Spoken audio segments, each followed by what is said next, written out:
Hi, I'm Megan and welcome back to SUP TV, where we share awesome paddleboarding adventures, discuss and review gear, and talk about the awesome versatility that is stand-up paddleboarding. So click like and subscribe and come paddleboarding with us.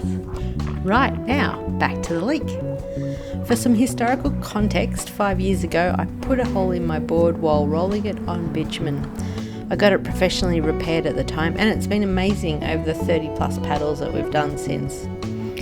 Until our recent trip to Coral Bay in Western Australia, that is. When I was inflating my board at around the 12 psi mark, SUP bloke heard a faint hiss and we discovered a tiny leak around the repair patch. It didn't seem to be getting any worse over time, and when I covered it with my finger and just applied a little bit of pressure, it stopped. So we decided to go out paddling anyway, as the bay is relatively protected and we were just going along the shoreline, so not too deep, not too far. As inflatables are stored rolled up, it's likely that the glue around the patch degraded over time. I do avoid folding the board around the patch, but the repair makes it an area of weakness. So with a recommended 15 to 22 psi or pounds per square inch of air pressure required to inflate a stand-up paddleboard, inflatable SUPs have similar air pressure levels to the tyre pressure used in off-road vehicles when four-wheel driving. If you're anything like me, you may be wondering what happens when you get a puncture. Does it explode? Do you get jet propulsion from the airstream? Or do you sink?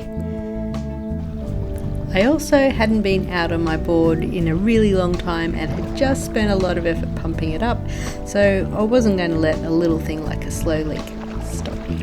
But I had SUP bloke with me on his board if I needed to tow back in, and we're in shallow water, easy swimming distance from the shore. There were swimmers and snorkelers out further than us, so don't worry about that.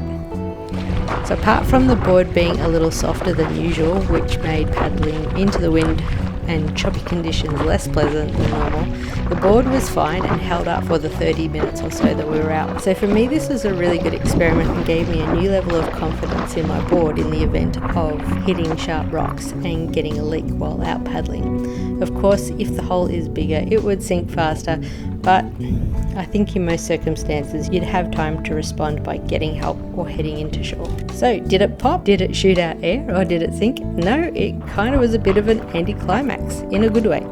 There's just a few bubbles in the water which are almost hard to see on camera.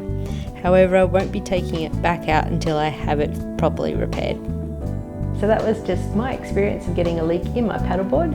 I will let you know how we go with the repair. Now over to you. Let me know, have you ever had a leak in your board? What was your experience? Remember to click like and subscribe and we'll see you next time. Bye.